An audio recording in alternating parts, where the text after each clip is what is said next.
আসসালামু আলাইকুম প্রিয় দর্শক, অন্য মঞ্চের আলাপচারিতায় আপনাদের সকলকে আমন্ত্রণ জানাচ্ছি। 1950 সালের আজকের দিনে স্বাধীন ভারত গ্রহণ করেছিল তার সংবিধান, যাত্রা শুরু করেছিল প্রজাতন্ত্র হিসেবে। সমস্ত দর্শক শ্রোতা বন্ধুদের ভারতের ৭৭তম প্রজাতন্ত্র দিবসের প্রীতি, শুভেচ্ছা ও অভিবাদন জানাই। এবার শুরু করছি খবরের অন্তরালের খবর নিয়ে ক্যালকাটা ডায়ালগসের আজকের প্রতিবেদন। আমি মনোজ দাস। আবার নজরে উঠে এসেছেন বাংলাদেশ সেনাবাহিনীর প্রধান জেনারেল ওয়াকার উজ্জামান। গত 18 মাসে দেশের বিদেশের, দেশের সাধারণ মানুষ থেকে শুরু করে কূটনীতিক, রাজনীতিক সব ধরনের মানুষের নজর বারবার কেড়েছেন এই মানুষটি। ইদানিং গত মাস দুতিন বেশ খানিকটা ব্যাকফুটে আছেন তিনি। কথাবার্তা তার তেমন শোনা যাচ্ছে না, তবে খবর পাওয়া যাচ্ছে তিনি তার লাইন অফ অ্যাকশন পাল্টেছেন। আগে অনেক বেশি বলতেন, অনেকেই তাকে, আমিও তা বিভিন্ন আমার এর আগে বিভিন্ন এপিসোডে তাকে বলেছি যাত্রা দলের বিবেক। মাঝে মাঝে তিনি বিবেকের মতো গান গেয়ে যান, গান গাওয়ার পরে বিবেক যেমন আবার মঞ্চ থেকে বেরিয়ে গিয়ে ওই একটা জায়গায় গিয়ে বসে, গ্রিন রুমের এক সাইডে গিয়ে বসে বিড়ি খান কিংবা বিশ্রাম নেন, তিনিও তেমনই নেন, ঘুমিয়ে পড়েন। তো তিনি কথা বলতেন, এখন বলছেন না। এখন নাকি শোনা যাচ্ছে কথা বেশি বলছেন না, তবে নাকি কাজ করছেন ভেতরে ভেতরে। সেই করাটা কেমন, তাই নিয়ে অনেকের আবার ভুরু কুঁচকে যাচ্ছে। ওয়াকারুজ্জামান মুখে যা বলেন, কাজে যে তার উল্টোটা করেন, এটা নতুন কথা নয়, সবাই জানেন। তবু ছোট্ট করে ইতিহাসটা একটু মনে করিয়ে দিই। 2024-এর 4 আগস্ট রাতে প্রধানমন্ত্রীকে যখন তিনি বলছেন ঢাকায় প্রবেশের সব পথ বন্ধ, আপনার চিন্তার কিছু নাই, তখন তিনি আবার সব ব্যারিকেড তুলে নিয়ে সেনাকে নির্দেশ দিয়ে ফেলেছেন যেন আন্দোলনকারীদের ঢাকা প্রবেশে বাধা দেয়া না হয়। পরদিন 5 আগস্ট সকালেও প্রধানমন্ত্রীকে তিনি বলছেন চিন্তার কিছু নাই আপনার, ভবিষ্যতে একদিন না একদিন ঠিক খুঁজে বার করা হবে। এই চিন্তার কিছু নাই কথাটির আড়ালে কোন প্ল্যান ছিল? বঙ্গবন্ধুর শেষ জীবিত 2 সন্তানকে হত্যা করার প্ল্যান ছিল কি না? সেটা যে হয়নি, করা যায়নি, তার কৃতিত্ব সেনাপ্রধান ওয়াকারুজ্জামানের নয়, তার কৃতিত্ব ভারতের রাজনৈতিক নেতৃত্ব ও ভারতের সেনাপ্রধান জেনারেল উপেন্দ্র দ্বিবেদীর। শেখ হাসিনাকে রেস্কিউ করার পুরো প্ল্যান ওয়াকারুজ্জামানকে জানিয়ে উপেন্দ্র দ্বিবেদী, ভারতের জেনারেল দ্বিবেদী হুঁশিয়ারি দিয়েছিলেন, এই প্ল্যান মাফিক কাজ না করলে, অর্থাৎ শেখ হাসিনাকে নির্বিঘ্নে নিরাপদে ভারতে না পাঠালে ভারতের ফৌজ রেডি, এক মুহূর্ত দেরি করবে না ঝাঁপিয়ে পড়তে। ওয়াকারুজ্জামান সেদিন অন্যতা করার সাহস পাননি। তবু কি চিজ দেখুন, প্রধানমন্ত্রী যখন হেলিকপ্টার ছেড়ে বায়ুসেনার বিমানে উঠছেন, তখনও ভাজা মাছটি উল্টে খেতে জানেন না, এমন মুখ চোখ করে ফোন করছেন প্রধানমন্ত্রীকে, আমার উপর বিশ্বাস রাখতে পারলেন না স্যার? আবার দেখুন, সেই 5 আগস্ট বিকালে সংবাদ সম্মেলনের কথাটা মনে করুন একবার। নিজেকে সর্বশক্তিমান আল্লাহর জায়গায় বসিয়ে নিয়েছেন, বসিয়ে ঘোষণা দিলেন, আপনাদের জানমালের দায়িত্ব আমি নিলাম। পরক্ষণে পাল্টি খেয়ে বললেন, জামাতের আমির সহ অন্যান্য দলকে নিয়ে রাষ্ট্রপতির সঙ্গে বৈঠকে বসার কথা, নতুন সরকার গড়ার কথা। নতুন সরকার যখন গঠিত হবে, তখন পাবলিকের জানমালের দায়িত্ব নিজের ঘাড়ে নেয়ার কথা কেন বলতে গেলে হে? মেনে নিলাম শেখ হাসিনা দেশ ছেড়েছেন, ষড়যন্ত্র সফল, সেই আনন্দ চেপে না রাখতে পেরেই বলে ফেলেছেন, তাই না? কিন্তু বলেছেন যখন, তখন তো কথা রাখার জন্য কাজ করা উচিত ছিল, তাই না? কিন্তু জেনারেল সাহেবের জন্যই তো কথা না রাখা, বড় বড় বুকনি মারা, অথচ কাজের বেলা লবডঙ্কা আর বিশ্বাসঘাতকতার লগ্নে জন্ম। তাই ম্যাজিস্ট্রেসি পাওয়ার নিয়ে মাঠে নেমেছে সেনাবাহিনী, কিন্তু মবের রাজত্বে দেশের সাধারণ মানুষের প্রাণ ওষ্ঠাগত। ওয়াকারুজ্জামানের মুখে কুলুপ, যদিও গোপালগঞ্জের ছাত্র নেতাদের বাঁচাতে সেনাবাহিনীর সেই তৎপরতা, গুলিবর্ষণ, নির্বিচারে মানুষ খুন করাতে তার জুড়ি কিন্তু নেই। কি ব্যবস্থা নেওয়া হয়েছে? কোনো ব্যবস্থাই নেওয়া হয়নি। ওয়াকারুজ্জামান খুব ভালো করেই বুঝে গেছিলেন যে পাবলিকের কাছে দেশপ্রেমিক বাহিনীর নাক কাটা যাচ্ছে মোহাম্মদ ইউনূসের শাসনকালের দৌলতে। তাই ইমেজ ধরে রাখতে কিছু বাতেলা দিতে হবে। সুতরাং শুরু হলো বাতেলা দেওয়ার পালা। ওই যে বললাম, যাত্রা দলের বিবেকের মতো, এটা ঠিক নয়, সেটা ঠিক নয়, আমাদের পরস্পরের প্রতি কাদা ছোড়াছুড়ি উচিত নয়, ইত্যাদি ইত্যাদি। তাতে কাদা ছোড়াছুড়ি যে বন্ধ হলো তা নয়। জেনারেল সাহেব ভেবে নিলেন বন্ধ হোক না হোক, বলাটা তার কাজ, সেটা তিনি করেছেন। আর কি করবেন? অতএব ঘুমাও, এবার ঘুমিয়ে পড়ো। পরে কয়েক মাস ধরে চলল তার এই ঘুমিয়ে থাকা, আর মাঝে মাঝে ঘুম ভেঙে যাওয়ার পর কিছু কিছু আলাপ। সেই সব আলাপকে প্রধান উপদেষ্টা, কি আলাপ আপনাদেরও তো মনে আছে, ডিসেম্বরের মধ্যেই ভোট করতে হবে, আওয়ামী লীগকে নির্বাচনে মানে একটা রিফাইন্ড আওয়ামী লীগকে নিয়ে আসার জন্য তার সব মিটিং টিটিং ইত্যাদি। মানে তিনি সেনাবাহিনীর প্রধান নন, রাজনৈতিক নেতা হয়ে গেছেন। তো তার সেই সব আলাপকে প্রধান উপদেষ্টা মোহাম্মদ ইউনূস, ও হ্যাঁ, আরো একটা বড় আলাপ ছিল তার, চট্টগ্রামকে তুলে দেওয়া যাবে না আমেরিকার হাতে, তারপরে বন্দর দেয়া যাবে না, ওই যে হিউম্যান করিডর দেয়া যাবে না, এই সব কিন্তু সবই দেয়া হয়ে গেছে। তারপরেও তিনি স্পিকটি নট, একেবারে চুপ। কারণ সেই তার দাবিগুলোকে মানে আলাপকে প্রধান উপদেষ্টা মোহাম্মদ ইউনূস প্রলাপ হিসেবে বিবেচনা করে আস্থা করে ফেলে দিয়েছেন। জেনারেল ওয়াকার কি গর্জে উঠেছেন? একদমই নয়। তিনি কোনো প্রাণঘাতী মিসাইল বা রকেট যে নন, তিনি যে বাচ্চার হাতের সস্তা খেলনা হাওয়াই রকেট, সেটা তিনি প্রমাণ করে দিয়েছেন। আগুন দিলে ফুস করে জ্বলে ওঠে, একটু হুস করে খানিক ওপরে ওঠে, তারপর ধুস করে আবার নিভে যায়। গত ৩-৪ মাসে ওয়াকারুজ্জামানের বারুদ খতম। এখন ইউনূসের পদসেবা ছাড়া গতি নেই। এই পদসেবা এতটাই নির্লজ্জ যে তিতিবিরক্ত ভারত পর্যন্ত ওয়াকারের সঙ্গে সম্পর্ক কেটে দিয়েছিল। পররাষ্ট্রমন্ত্রী জয়শঙ্কর ঢাকায় বেগম জিয়ার জানাজায় গিয়ে দেখা পর্যন্ত করেননি ওয়াকারের সঙ্গে। ওয়াকার সাহেব নিকম্মা বটে, ভীতু গোছের মানুষ বটে, তবে নিজের ভালো বোঝেন খুব ভালো। তাই জামাতের ছাত্র শিবিরের ব্যাকগ্রাউন্ড থাকা সত্ত্বেও বাল্যবন্ধু জয়কে ধরে তার বাড়িতে হত্যে দিয়ে পড়ে শেখ হাসিনার বিশ্বাস অর্জন করতে পেরেছিলেন এবং বেশ কয়েকজনকে টপকে সেনাপ্রধান হতে পেরেছিলেন। বাংলাদেশের গোয়েন্দারা কিন্তু শেখ হাসিনাকে নিষেধ করেছিল যে একে যেন দেবেন না। ভারতের গোয়েন্দারাও শেখ হাসিনাকে বলেছিল, কিন্তু শেখ হাসিনা একে আত্মীয়, তার উপরে ছেলের বন্ধু, তারপর ওই যে যাকে বললাম না তেল দেয়া, সেই ব্যাপারেও সেনাপ্রধান ওয়াকারুজ্জামান খুব জবরদস্ত।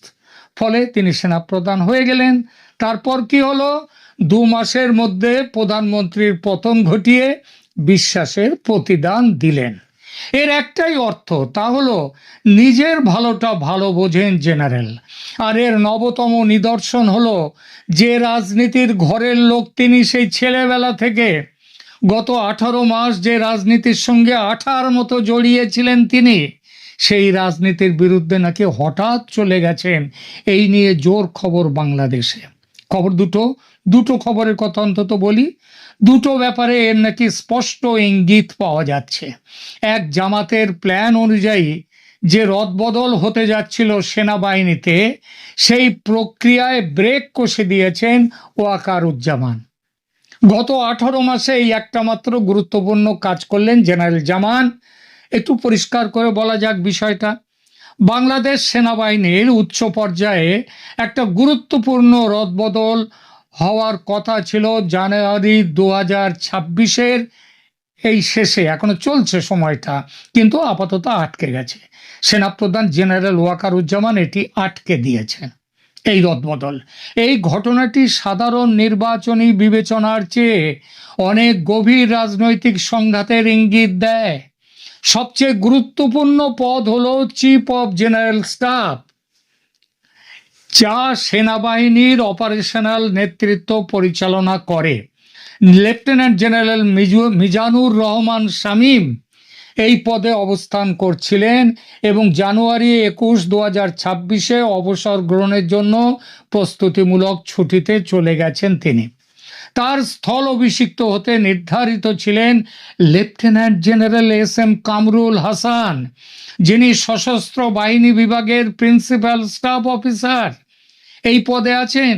সিজিএস পদটি ওই যে জেনারেল শামীম যে পদে আছেন, মানে তিনি রিটায়ার করার মুখে, তো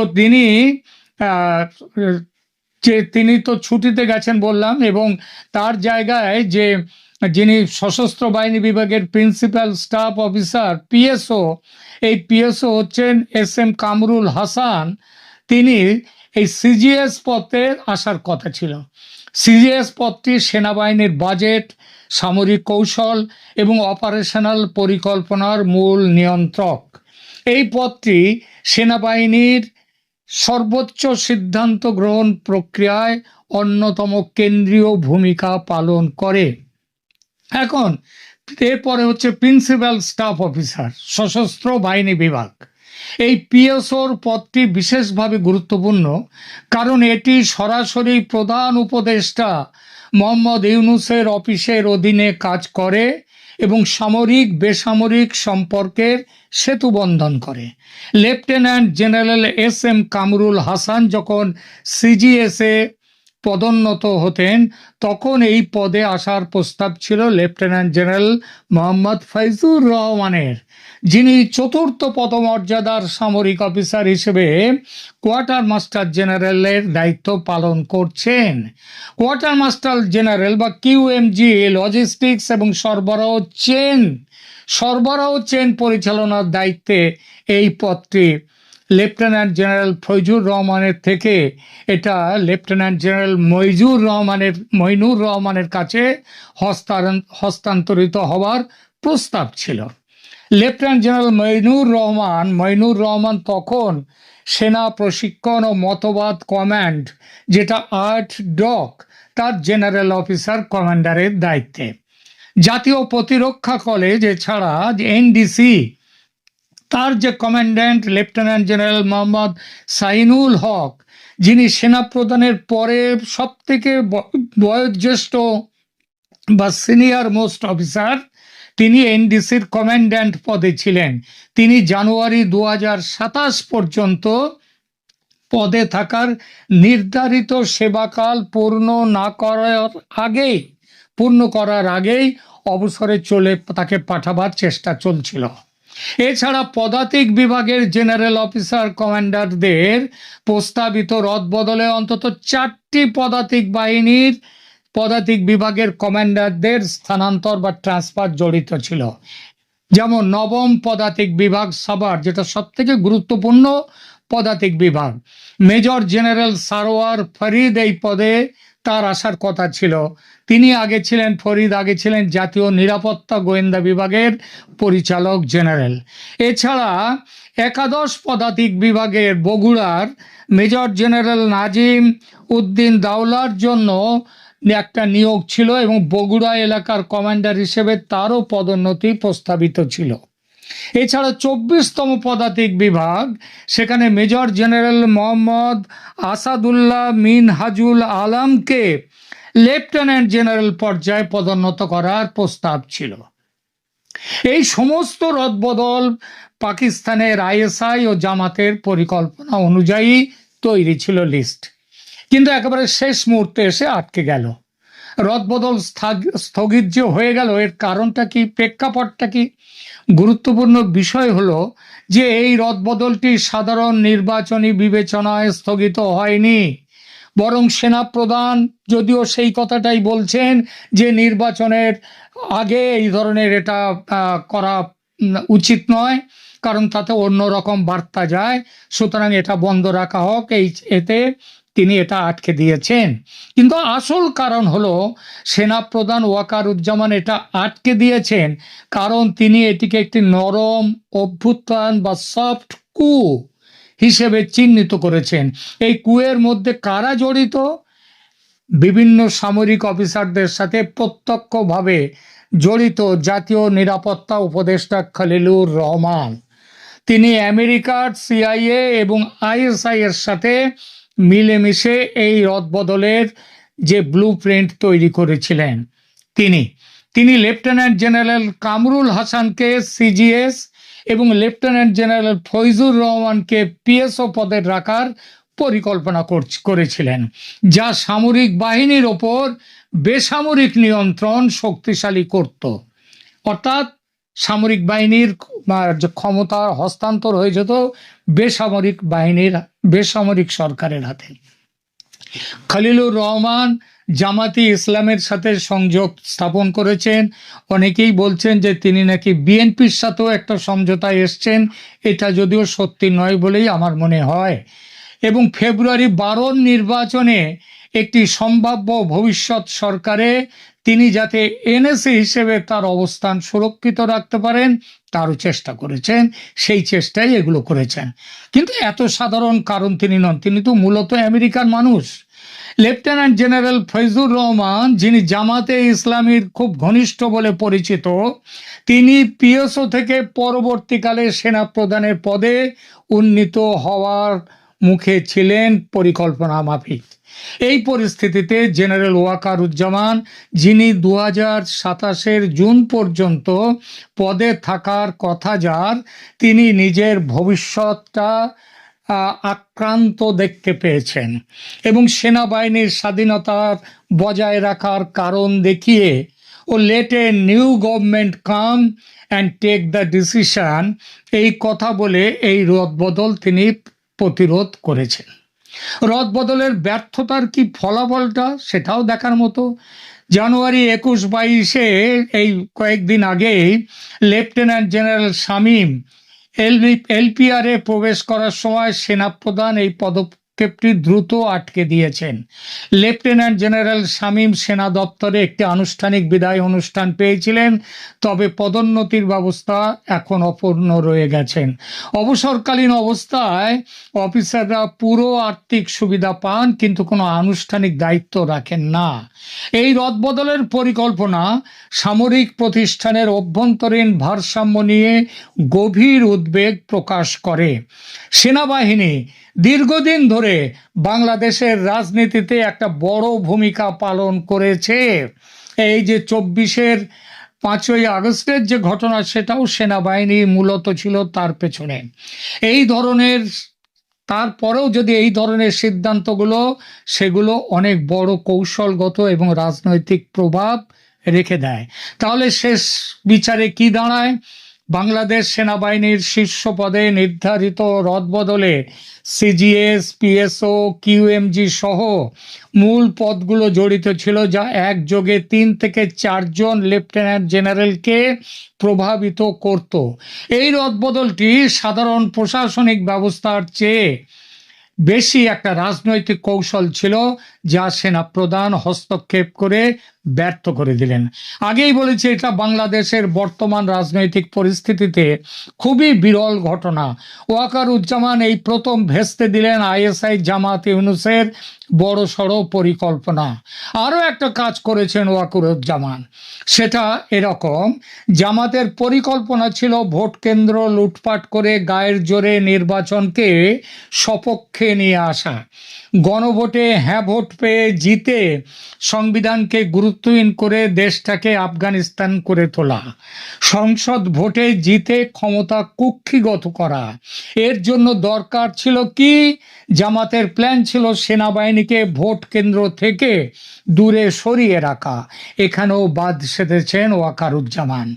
সরকার এবং জামাতের নিষেধ সত্ত্বেও সেনাপ্রধান সিদ্ধান্ত নিয়েছেন সমস্ত বুথ থাকবে সেনার প্রত্যক্ষ নিয়ন্ত্রণে। এই সিদ্ধান্তেও জামাত রুষ্ট। এখন প্রশ্ন, জেনারেল জামানের হলোটা কি? তিনি কি আবার ডিগবাজি খেতে চলেছেন, নাকি এটাও তার আর একটা ছলনা, যেরকম ছলনাতে তিনি রীতিমতো সিদ্ধহস্ত? কূটনীতির বিশ্লেষকরাও ঠিক বুঝতে পারছেন না যে ওয়াকারের মনে কি আছে।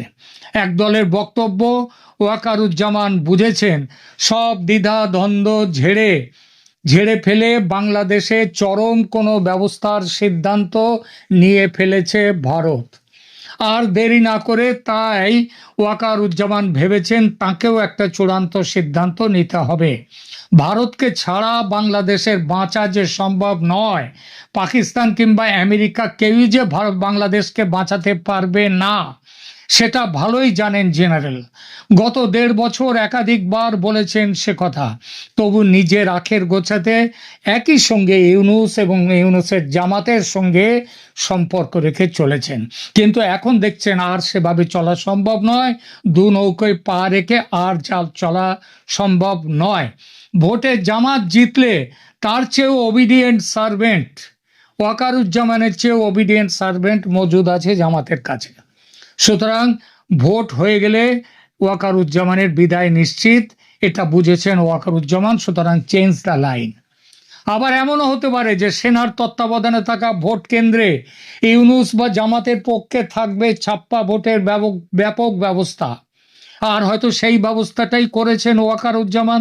তার জন্য আগে একটু অন্য দিকের খেলা খেলছেন, ছলনার খেলা, যাতে জামাতের বিজয় অনিবার্য হয়।